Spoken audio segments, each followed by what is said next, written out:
새로운 삶은 언제 시작된다고 생각하십니까? 환경이 바뀌었을 때일까요? 돈이 많이 생겼을 때일까요?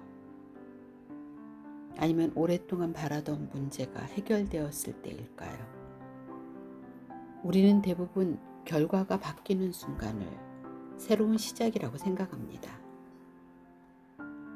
하지만 성경에서는 조금 다른 이야기를 합니다. 하나님은 결과보다 먼저 사람 안에서 새로운 시작을 만드십니다. 하나님은 먼저 사람을 변화시키십니다. 오늘부터 함께 살펴볼 사도행전은 바로 그 이야기를 기록한 책입니다. 많은 사람들은 사도행전을 기적이 많이 일어난 책, 성령이 임한 책, 초대교회의 역사라고 기억합니다. 물론 맞는 말입니다. 하지만 누가는 그것보다 더 중요한 것을 우리에게 전하고 싶었습니다.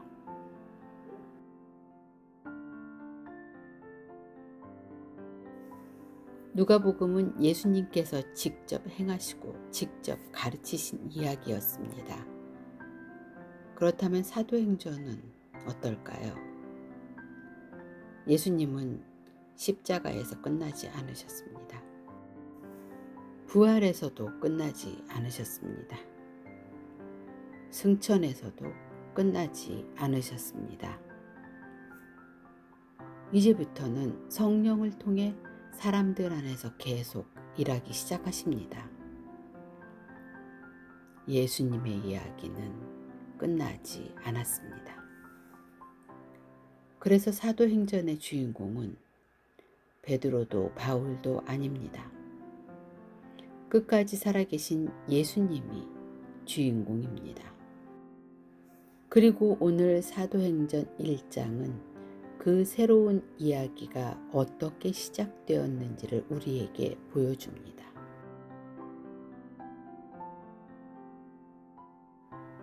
오늘 우리는 사도행전 1장을 통해 왜 하나님은 제자들을 먼저 기다리게 하셨는지, 그리고 새로운 삶은 어디에서 시작되는지를 함께 살펴보겠습니다.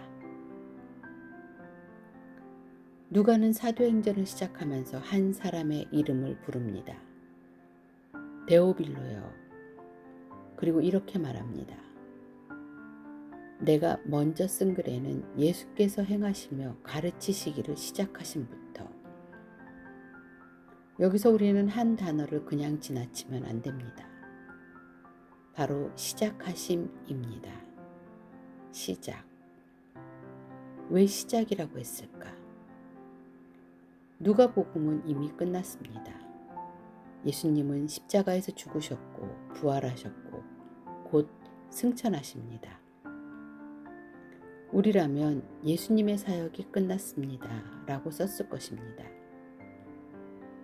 그런데 누가는 시작이라고 기록합니다. 왜일까요? 누가는 우리에게 아주 중요한 사실을 알려주고 있기 때문입니다. 예수님의 사역은 끝난 것이 아니라 계속되고 있다는 것입니다.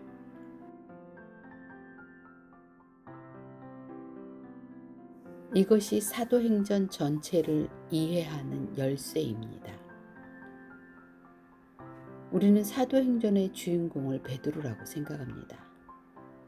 또 어떤 사람은 바울이라고 말합니다. 하지만 아닙니다. 베드로도 바울도 주인공이 아닙니다. 끝까지 주인공은 예수님입니다. 다만 달라진 것이 하나 있습니다. 누가복음에서는 예수님께서 직접 사람들을 만나셨습니다. 직접 가르치셨습니다. 직접 병을 고치셨습니다.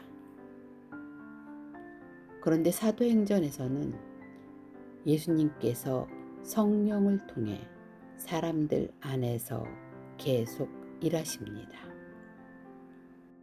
그래서 사도행전은 예수님이 떠난 이야기가 아니라 예수님이 계속 일하시는 이야기입니다. 사도행전의 주인공은 끝까지 예수님입니다. 3절을 보면 누가는 또 하나를 강조합니다. 확실한 많은 증거로 친히 살아계심을 나타내사 누가는 제자들이 믿었다라고 쓰지 않았습니다.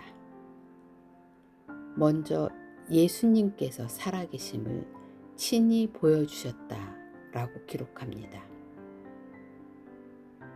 왜냐하면 사도행전은 사람들의 열정으로 시작된 이야기가 아니라 살아계신 예수님으로부터 시작된 이야기이기 때문입니다.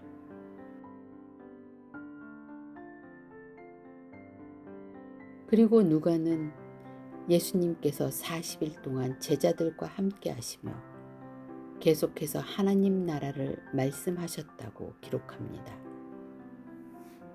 왜 하필 하나님 나라였을까요?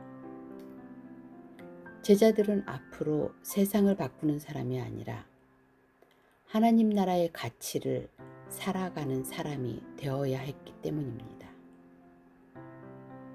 예수님은 부활 후에도 돈을 이야기하지 않으셨고 권력을 이야기하지 않으셨습니다. 끝까지 하나님 나라를 말씀하셨습니다. 그것이 제자들의 삶의 방향이 되어야 했기 때문입니다. 우리도 살아가면서 이제 끝났어 라는 말을 자주 합니다. 관계가 끝난 것 같고 기회는 다시 없을 것 같고 내 인생도 여기까지인 것처럼 느껴질 때가 있습니다. 하지만 사도행전은 첫 장부터 우리에게 이렇게 말하고 있습니다. 하나님은 끝이라고 생각하는 자리에서 새로운 시작을 만드시는 분입니다. 끝이라고 생각한 곳에서 하나님은 시작하십니다. 예수님은 제자들에게 아주 뜻밖의 말씀을 하십니다. 예루살렘을 떠나지 말고 아버지께서 약속하신 것을 기다리라. 참 흥미로운 장면입니다. 왜냐하면 제자들은 이미 충분히 준비되었다고 생각했을 것이기 때문입니다. 3년 동안 예수님을 따라다녔습니다. 수많은 기적 행함을 보았습니다. 부활하신 예수님도 직접 만났습니다.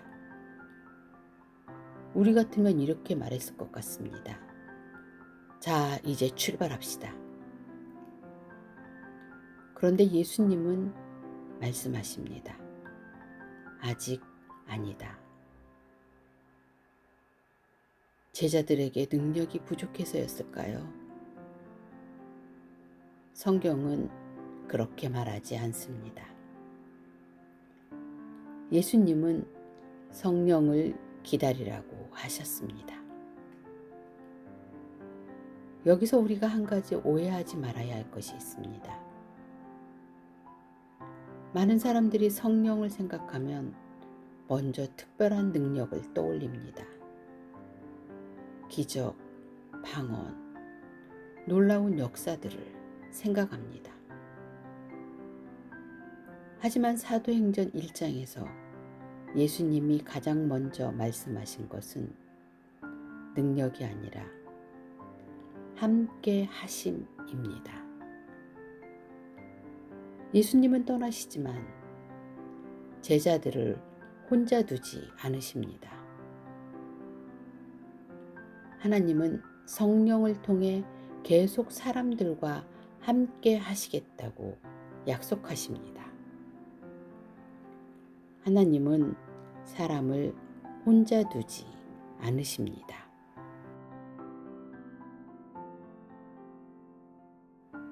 그리고 예수님은 계속해서 말씀하십니다. 오직 성령이 너희에게 임하시면 권능을 받고, 많은 사람들이 여기서 권능이라는 단어에만 집중합니다. 하지만 예수님은 권능을 자랑하라고 말씀하지 않으셨습니다. 곧 이어 이렇게 말씀하십니다. 내 증인이 되라. 이 구절에서 중요한 단어는 권능이 아니라 증인입니다. 증인은 자기 이야기를 하는 사람이 아닙니다. 자신이 직접 보고 경험한 것을 전하는 사람입니다. 제자들은 대단한 사람이 되라는 부르심을 받은 것이 아닙니다. 살아계신 예수님을 전하는 사람이 되라는 부르심을 받았습니다. 오늘 우리도 마찬가지입니다. 하나님은 우리가 완벽한 사람이 되기를 먼저 원하지 않으십니다. 먼저 하나님과 함께 살아가는 사람이 되기를 원하십니다. 그리고 그 삶, 그 인생 자체가 누군가에게 증거가 됩니다. 예수님은 마지막으로 이렇게 말씀하십니다. 예루살렘과 온 유대와 사마리아와 땅끝까지. 이 말씀은 단순히 지도를 설명하는 것이 아닙니다. 복음은 가까운 곳에서 시작하여 점점 넓어져 간다는 뜻입니다. 가장 가까운 사람, 가족, 이웃, 그리고 내가 한 번도 품어보지 않았던 사람들에게까지. 하나님의 사랑은 계속 확장됩니다. 복음은 계속 넓어집니다.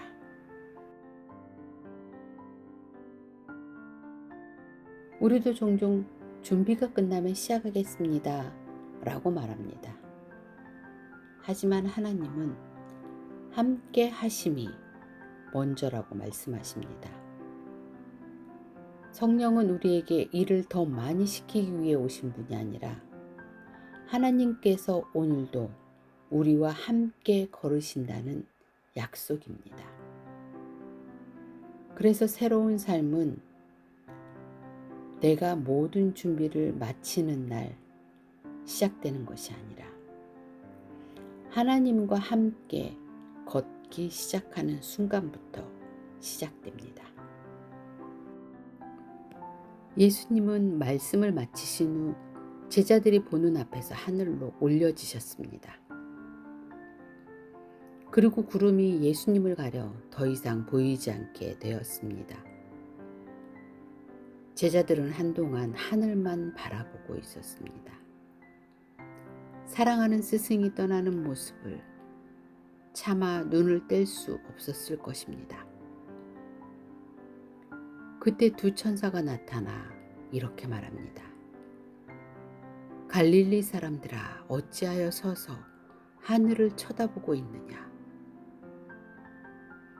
이 말씀은 단순히 그만 쳐다봐 라는 뜻이 아닙니다. 예수님은 떠나셨지만 너희의 삶은 이제 시작되어야 한다는 뜻입니다. 왜 하늘만 바라보고 있습니까?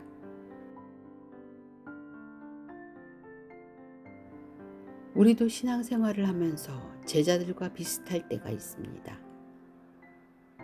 하나님께서 해주시기만을 기다리고 언젠가 상황이 바뀌기만을 바라보고 계속 하늘만 바라봅니다.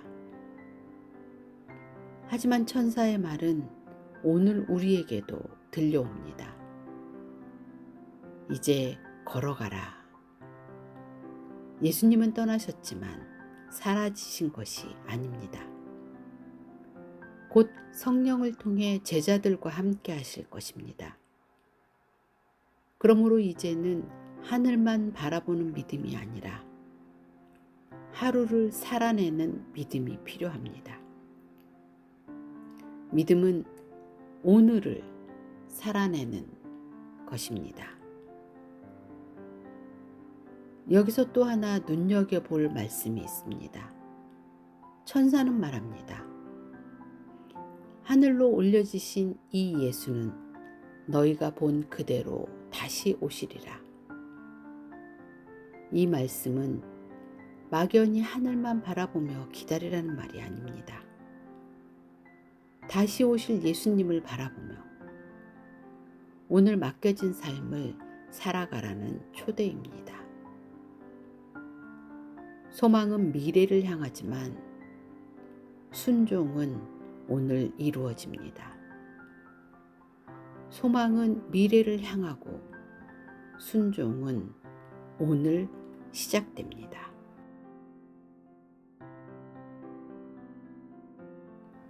혹시 지금도 언젠가는 이라는 말만 반복하며 살고 있지는 않습니까?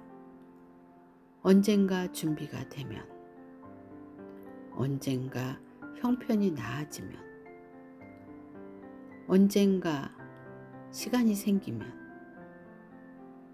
하지만 하나님은 우리에게 오늘을 주셨습니다. 사도행전은 하늘만 바라보던 사람들을 세상으로 걸어가게 만든 이야기입니다. 그리고 하나님은 오늘도 우리에게 말씀하십니다. 내가 너와 함께 할 테니 이제 걸어가라.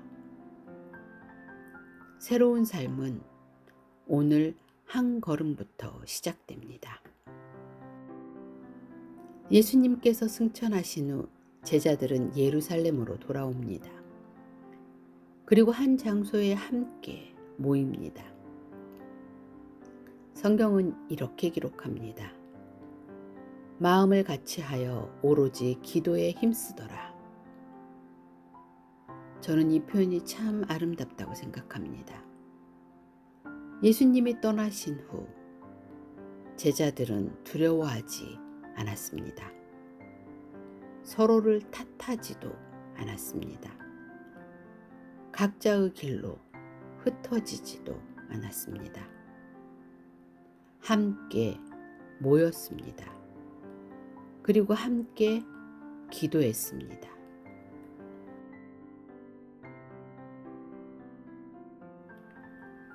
여기서 우리는 하나님이 일하시는 방식을 하나 발견합니다. 하나님은 혼자 모든 것을 잘하는 사람을 찾지 않으십니다. 함께 하나님을 바라보는 공동체를 세우십니다. 신앙은 혼자 지킬 수 있지만 하나님의 일은 함께 이루어 갑니다. 그러다 갑자기 가룟 유다의 이야기가 나옵니다. 그리고 그의 자리를 대신할 사람을 세우는 장면이 이어집니다. 읽다 보면 조금 뜬금없게 느껴지기도 합니다. 하지만 여기서 누가는 아주 중요한 사실을 보여주고 있습니다. 하나님의 계획은 한 사람이 넘어졌다고 멈추지 않습니다. 유다가 떠났지만 하나님의 일은 계속되었습니다. 하나님의 일은 멈추지 않았습니다. 베드로는 사람을 세울 때 자기 마음대로 결정하지 않았습니다. 먼저 말씀을 붙들었고 함께 기도했고 하나님의 뜻을 구했습니다. 그리고 마침내 마띠아가 선택됩니다. 중요한 것은 마띠아가 얼마나 뛰어난 사람이었느냐가 아닙니다. 하나님께서 공동체를 계속 세워가신다는 사실입니다. 우리도 살아가면서 사람 때문에 많이 흔들립니다. 누군가 떠나면 모든 것이 끝난 것처럼 느껴집니다.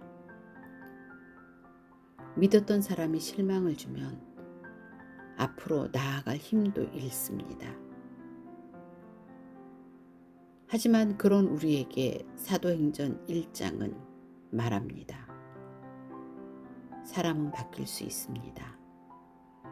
사람은 떠날 수도 있습니다. 그러나 하나님의 계획은 멈추지 않습니다. 하나님은 언제나 필요한 사람을 세우시고 필요한 길을 여시며 당신의 일을 계속 이루어 가십니다.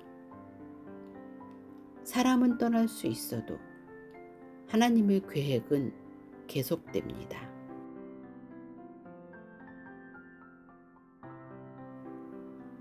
사도행전 1장은 기적의 이야기로 시작하지 않습니다.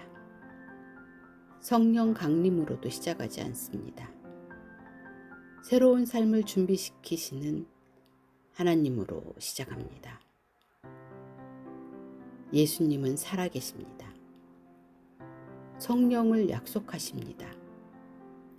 제자들을 준비시키십니다. 공동체를 하나로 모으십니다.